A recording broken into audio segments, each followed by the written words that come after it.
Hello, this is a review of the Invicta 8926 Pro Diver.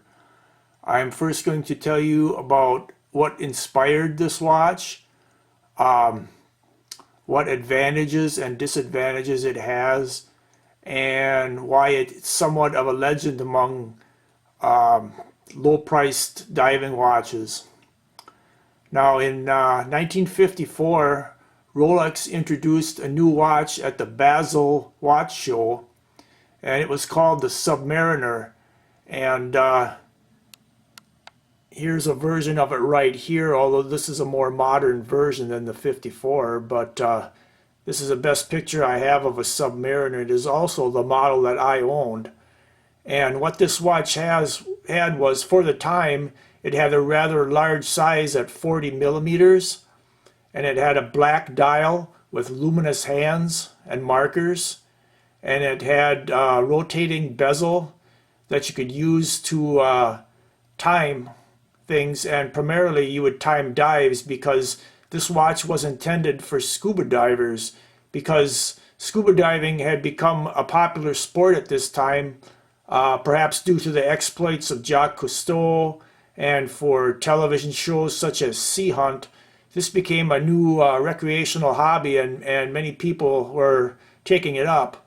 So Rolex introduced this watch to be used for scuba divers to time your dives. And it also was water resistant to 100 meters, and it had a screw down crown, and it was aimed at divers, and it was, like many of you are, a tool.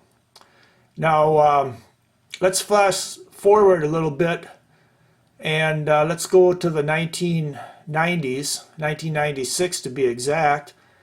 I was in a much better economic situation at that time than I am now, and I had heard of Rolex all my life, and I decided I wanted one. So I bought the model that you're looking at a picture of right now, the Submariner with date model 16610. And I paid approximately $3,000 for this watch at this time.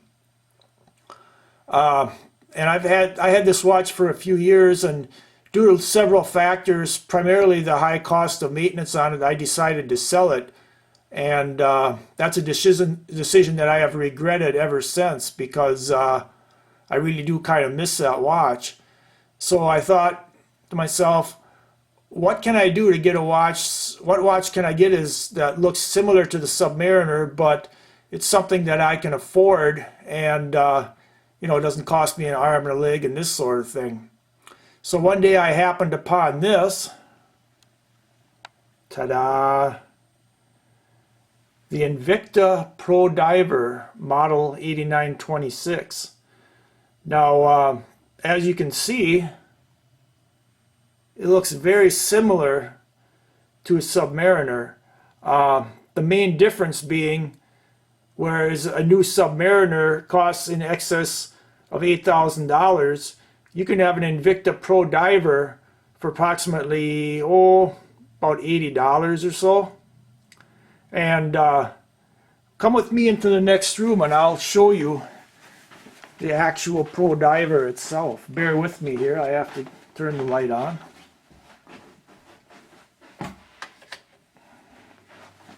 And we'll put you down on a tripod here so you don't have to get seasick from me moving the camera. Okay, here's the actual Invicta Pro Diver model 8926. Now, like the Submariner, it is 40 millimeter stainless steel case. It's about 12 millimeters thick. It has 200 meters water resistance, screw down crown, screw in back. The strap that you see it on does not come with the watch. This is what they call a Bond NATO strap, and I'm a big fan of the NATO style straps. I'm not a fan of the bracelets, but I can show you what the bracelet looks like here if you bear with me. This is the bracelet that the watch comes with. It's a stainless steel bracelet. It does not have solid end links, and the clasp is nothing to brag about, but for $80, it's really not too bad. you know, it'll do the trick. Now, a little bit of history on Invicta.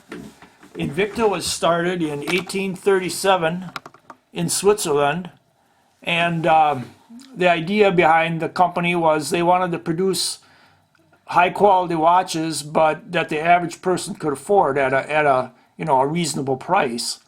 And they were in business for many years, but in the 1970s, the quartz watch was released, and many people, you know, switched over to quartz watches and considered mechanical watches obsolete. So Invicta went out of business at that time.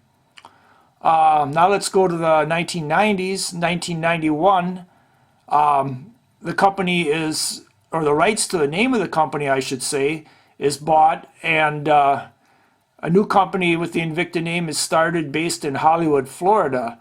And I believe their first offering was this particular watch, which is a homage to the Rolex Submariner. This is model 8926 OB, and OB means original bezel because it has this coin edge bezel right here, which is similar to the Rolex Submariner. They also make a model with a Omega style bezel, what they call a scalloped bezel, but this was the original bezel, and this is what, you know, so it's called OB, the original bezel. Now, the movement in this watch is made by Seiko, and it's called the NH35A. And this is a 21 joule automatic movement, self-winding. It has a rotor that winds it. It winds in both directions. And it is also hackable, which means that you can stop the second hand when you pull the crown out so that you can set the time exactly to the second. And if you bear with me here, I'll take the strap off and then I will show you the movement in more detail, in some detail.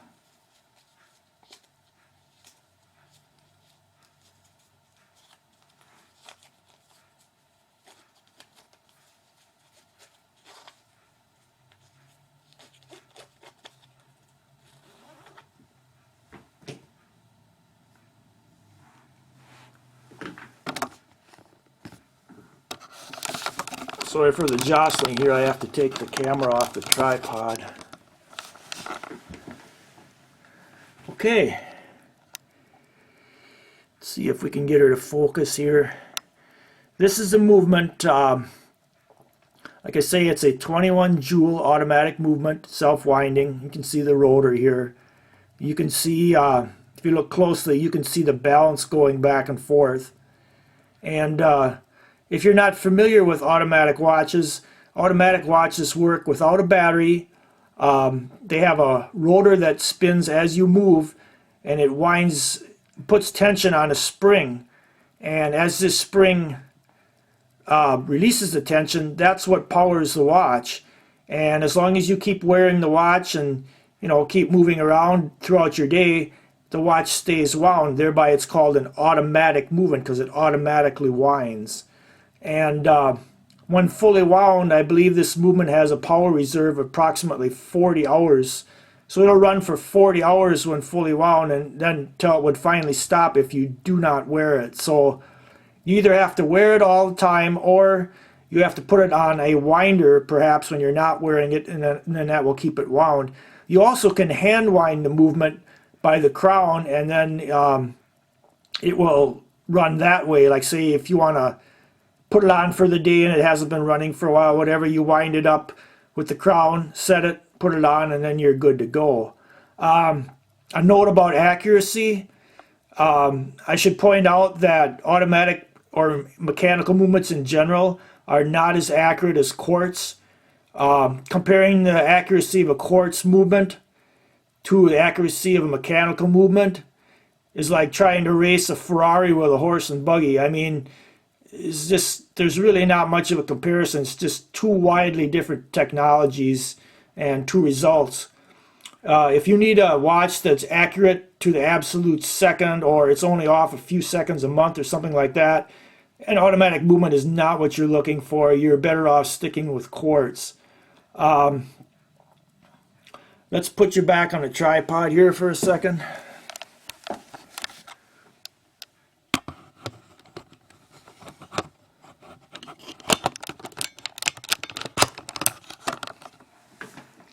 Okay. Now, the advantages of this Invicta are the low cost, the 200 meters water resistance, the availability of it. So it's available on Amazon and in many retail stores. Your local mall might have it and so forth. Now, the disadvantage of Invictas are that, number one, their customer service is not real good. I mean, people have gotten like runarounds from them. They've had problems with their watches, and they, kind of direct them from one person to the other and this kind of thing. Their warranty, whereas they have a warranty on their watches, but people have sent their watch in and they've gotten it back, not repaired, scratched, this sort of thing. What they do is, if you send your watch in for a warranty repair, number one, you have to pay the shipping to them. Number two, you have to include a check for $28 for return shipping to you. And they send your watch off overseas to a foreign country to be fixed, and you're going to wait a minimum of 90 days to get it back. So with that in mind, if you buy one of these, you should hope that you don't have a problem with it, because nobody wants to deal with that kind of a hassle for their warranty. What I would do is I would have a local watchmaker that I would know, and if I would have a problem, I would probably take it to him and have him work on it before I would have someone, or have it sent, to a foreign country or something like that. That's ridiculous, and I really would hope that they would improve their warranty situation. Now, my experience with this watch, when I got it, it ran about 7 seconds fast per day. And what I did was I regulated it myself. And to do that, all I needed was a $10 case opener and a matchstick and an app on my phone. And I was able to regulate this watch where it now gives me a result of about 1.5 seconds a day fast. And I think that's a very, very good result for a watch that costs about $80. That's better than many people get with a Rolex or Omega or any other expensive Swiss watch. So I really can't complain about the accuracy. So to sum up, the Rolex Submariner went from a tool to being worn by tools. And if you can't afford $8,000 for a watch, this Invicta is a very good alternative if you want a watch that looks like a sub. So I would recommend that you try it. When you do get one, though, if you do get one, I recommend that you wind it up and you let it run for 40 hours. Check the accuracy of it, check the fit and finish, make sure everything looks good, nothing loose or out of place or scratched or anything like that. Make sure you have a good version of it. And if you do get a good version of it, I think you'll be very happy with it. This model can be found on Amazon. They generally run about $80. They can be bought in retail stores, but you'll pay more for them there. You can get them off of, shows on TV such as Evine Network. They handle a lot of Invictas on there on their website, but most of the time you're going to be paying more there also. I do recommend the watch for the price paid. If you're looking for a Rolex Submariner Homage for under $100, this would be my recommendation.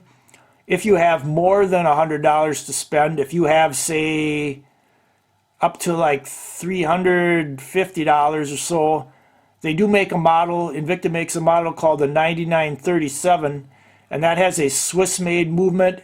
It has a better bracelet, and it's just maybe a little bit more better quality piece. But you're going to be paying obviously like 3 times as much. if you have maybe $400 to $500 to spend, I would recommend a company called Steinhardt, which is a German company, but their watches are made in Switzerland.